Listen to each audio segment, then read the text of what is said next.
Hey guys, welcome back to Rosie Wrestling, and this is another episode of Views from Rosie. Today we're going to be reviewing the Smackdown Royal Rumble Go Home show. My name is Saif. And I'm Massa. So we started off the show with a Kevin Owens, Sami Zayn, and AJ Styles segment. And I just have on my notes here, I put Sami is life. Sami Zayn has been reinvigorated ever since he's turned heel, and I've just been loving every single second of it. I've always loved him. I always thought he was really cool. He reminded me a lot of Daniel Bryan, and this heel run with Kevin Owens is absolutely amazing so far.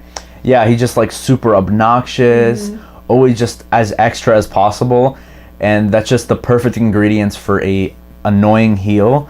But at the same time, you gotta question the writers, like who writes this crap at times in the show. AJ Styles, he says, "Shut your yep holes." Like, it's so childish. It's so like reminiscent to why we like hated Cena for such a long time. It's because it's so corny. But in this first segment, we set up the main event, which is gonna be AJ against Sami, and then, or excuse me, AJ versus Kevin Owens, and then AJ versus Sami. So kind of like a gauntlet style match.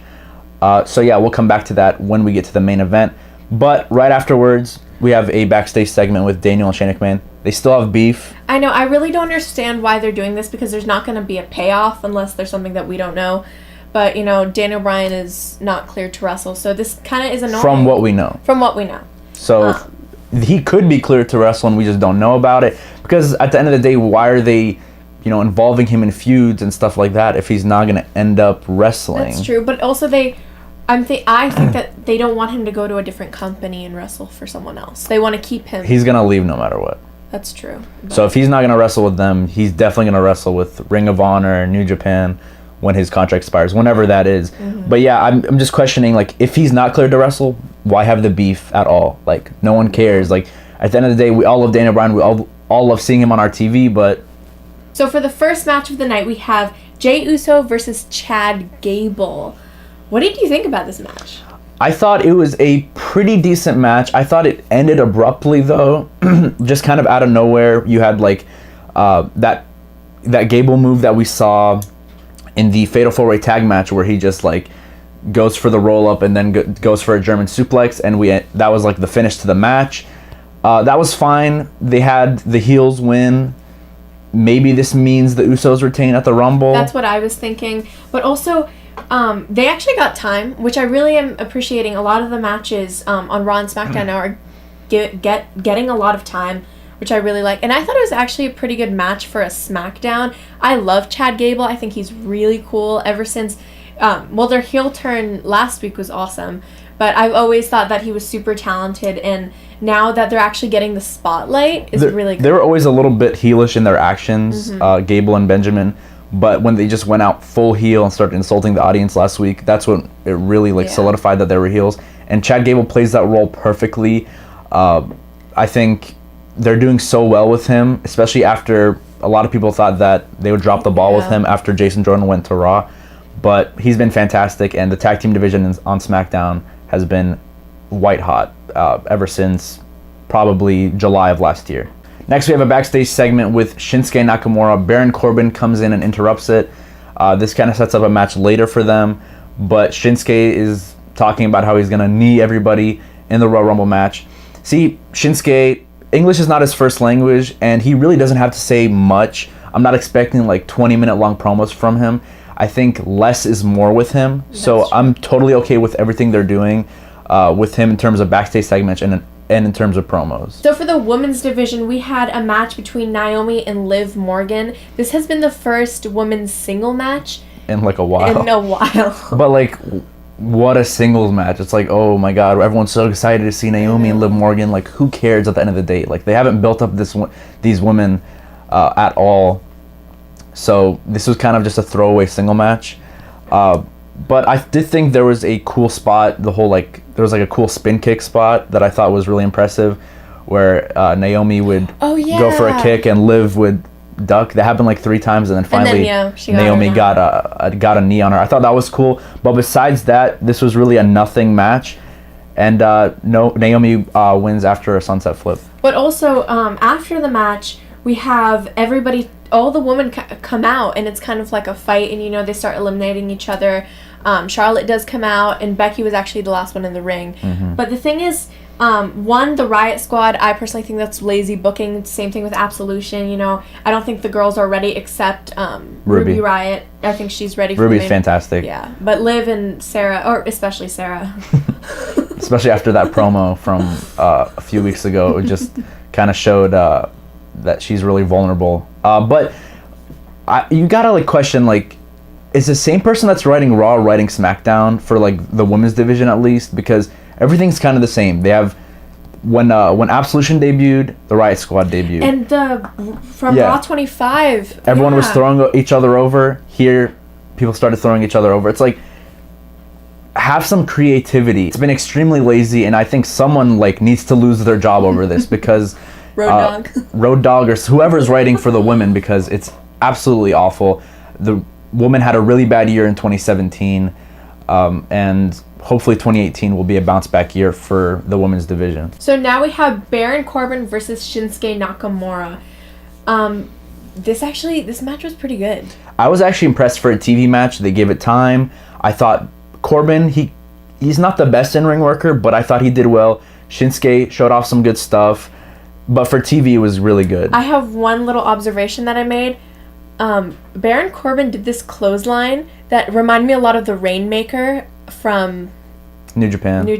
Yeah, that was kind of like, if anything, like you could say like clothesline from hell. Like it reminded me of JBL. Like, and Shinsuke did an amazing job at selling it too. Amazing. But at the end, Randy Orton just came out of nowhere. Like seriously out of nowhere. He always comes out. Those RKOs are insane, by the way. Sometimes you can kind of tell when someone's gonna come, just like based on how the camera's positioned. But like, couldn't tell at all. Randy just literally came out of nowhere. I know, and he made his spot known. He showed everyone that, you know, I'm going to the Rumble and I'm going to win this thing. But it was just such a cool moment. I personally thought that the match would have been good without it, but that moment was cool because now we implement Randy Orton as a single star again because he's been grouped with Shinsuke so much, and just with this whole Sammy and Kevin feud with Shane and stuff. Randy and Shinsuke have really taken a back seat in that whole feud. Like, it was really all about Sammy, Kevin, and the general managers. Mm-hmm. But Shinsuke and Randy Orton really were afterthoughts in that feud. So now I guess like they're trying to build them back up again. But Randy Orton winning the Royal Rumble, I would hate that. That would be terrible. Awful. First of all, he would tie Stone Cold's record for most Royal Rumble wins. Which should never happen ever. And the match we won is AJ Shinsuke. Yeah. No one said they wanted AJ Orton. I think that would be cool down the line, but Orton, I'm sorry, if they're trying to make up for that whole, having him job out to Jinder Mahal, if they're trying to make up for that by having him win the Rumble, just like they did last year when they made up for him getting squashed by Brock Lesnar and let him win the Rumble. If they do that again, WWE Creative needs a real talking to by somebody. But yeah, hopefully that won't happen.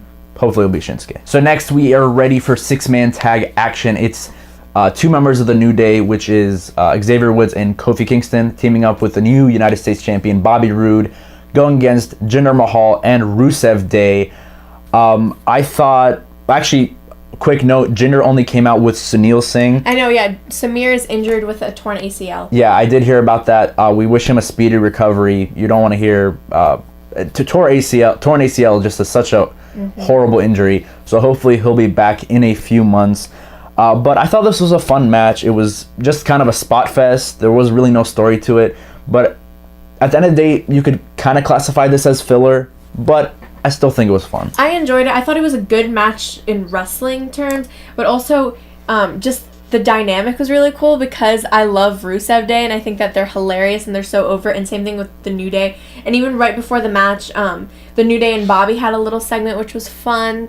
You know, Bobby Roode is the new U.S. champion and that's really exciting. So this is his debut as champ, so I thought it was a really cool match. Xavier ends up pinning Aiden English for the win, and they're really not doing much with Rusev Day right now, but I hope they have a feature spot at the Rumble, and I really hope they win the SmackDown Tag Team titles at WrestleMania. I think that would be a great feel-good moment because they're such an over tag team. So now we have AJ Styles versus Kevin Owens, and this match literally lasted 2 seconds.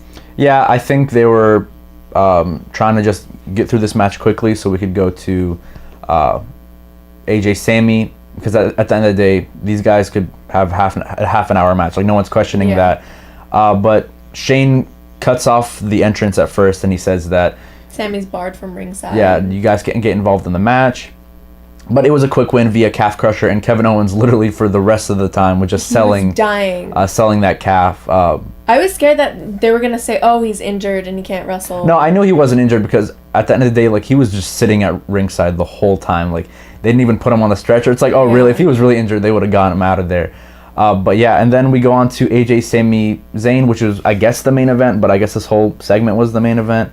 There was a pre-match beatdown, so Sammy would just, getting his stuff in on AJ, and then I think the Owens injury is overall important to how the Royal Rumble is going to play out, because if AJ beats Kevin and Sammy, that makes them look weak, but if Owens is selling an injury on Sunday, it kind of eliminates him from the match a little bit, so it doesn't really make it like a handicap match. So I guess that's pretty smart booking by the booking team. I don't give them much credit, especially on SmackDown, because SmackDown hasn't been great the past few months. But I give them credit in that aspect. But what do you think of Sami Zayn winning clean? Seeing Sami Zayn pick up that victory over the WWE champion was a great spot. They're definitely building him up. And I thought that this match in general was really, really good. Yeah, for a TV match, I think it was good.